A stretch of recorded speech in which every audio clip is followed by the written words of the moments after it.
یہ ایک کافر تھا، وہ کہتے ہیں بڑا زور آور تھا، تو وہ یہ گائے کی کھال بچھا کر کے اس کے اوپر کھڑا ہو جاتا اور لوگوں کہتا کہ اس کو اگر ہمت ہے تو میرے نیچے سے کھینچ کے دکھاؤ، میں نے دبا دیا اس کو۔ وہ ہمارے ہاں ہوتا نا، یہ میرا بازو پکڑو اور چھڑا کے دکھاؤ، یا میں بازو پکڑتا ہوں تو چھڑا کے دکھاؤ۔ تو اس زمانے میں وہ کھال بچھاتا اور اس کے اوپر کھڑا ہو جاتا اور کہتا کہ کھینچو، اور 10 آدمی اس کھال کو کھینچتے، لیکن وہ کھال کھینچی نہ جاتی۔ ان لوگوں کے زور سے کھال ٹوٹتی رہتی، حتیٰ کہ جو اس کے پاؤں تلے دبی ہوئی جگہ تھی وہ رہ جاتی، باقی لوگ توڑ دیتے، اتنا زور آور تھا۔ تو یہ اس کی کہانی ہے، لیکن یہ بتائی گئی ہے سب لوگوں کی، جس کو اقتدار ملے، زور ملے، زر ملے اور کوئی منصب مل جائے تو پھر کہتا ہے بس ہم چوما دیگرے نیست، ہمارے جیسا کوئی زمانے میں ہے ہی نہیں۔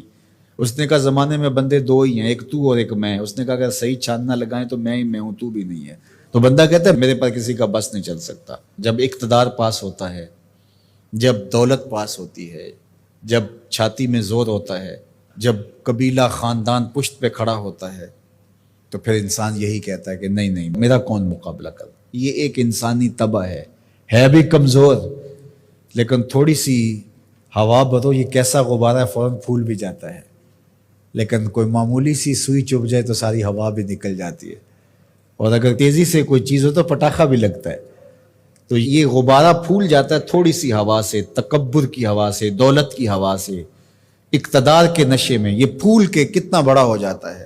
اَيَحْسَبُ أَن لَّن يَقْدِرَ عَلَيْهِ أَحَدٌ، کہتا ہے میں اتنا بڑا ہو گیا ہوں، میرے اندر اتنی ہوا ہے، میرے اوپر کسی کا بس کیسے چل سکتا ہے۔ یقول، وہ کہتا ہے اہلکت مالا لبدا، میں نے ڈھیروں مال فنا کر دیا۔ جب وہ مال نمائش میں خرچ کرتا ہے تو پھر اس کی تصویریں بھی جاری کرتا ہے، پھر لوگوں کو بتاتا بھی ہے، دیکھو میں نے یہ گھر کا گیٹ لگایا تو کس کے کتنے پیسے لگ گئے، شادی پہ میں نے اتنے کی آتش بازی کر دی۔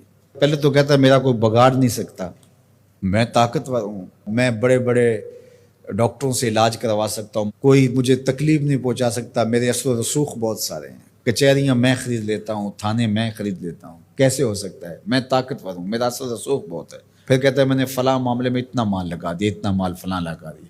وہ اپنے مال کے فضول خرچ پر لوگوں سے داد لے رہا ہوتا ہے۔ اللہ اکبر۔ اَيَحْسَبُ أَن لَّمْ يَرَهُ أَحَدٌ، یہ اس کی ساری بات بیان کرنے کے بعد اب یہ دیکھیے، اَيَحْسَبُ، وہ گمان کرتا ہے، وہ بھول گیا ہے، فراموش کر گیا اس بات کو، أَن لَّمْ يَرَهُ أَحَدٌ، کیا اس کو کسی نے نہیں دیکھا؟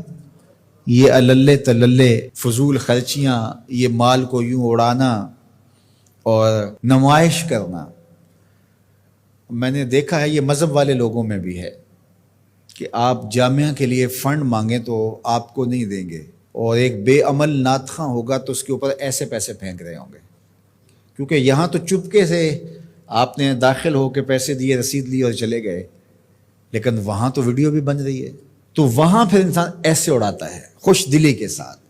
وہ خوش دلی روحانی تسکین کی نہیں ہوتی، وہ نفس کی تسکین ہوتی، حظ روح نہیں ہوتا، حظ نفس ہوتا ہے۔ اگر اسلام کی روح اور قرآن کا مطالعہ ہماری زندگی میں آ جائے اور قرآن جو بتاتا ہے وہ ہم سمجھ جائیں تو زندگی نور نلا نور ہو جائے، ہم پھر اللہ کی مخلوق کے لیے نرم دل ہو جائیں۔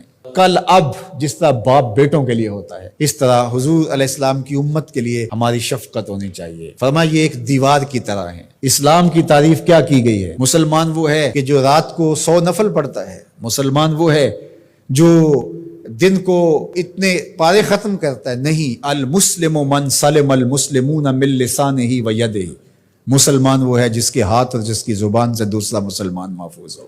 تو کیا ہمارے ہاتھ سے، ہماری زبان سے دوسرے مسلمان محفوظ ہیں؟ آج ہم دوسروں پر کیچڑ اچھالنا اپنی ذمہ داری سمجھتے ہیں۔ آج کا سوشل میڈیا بھرا ہوا ہے دوسروں کے عیوب کو اچھالنے کے لیے۔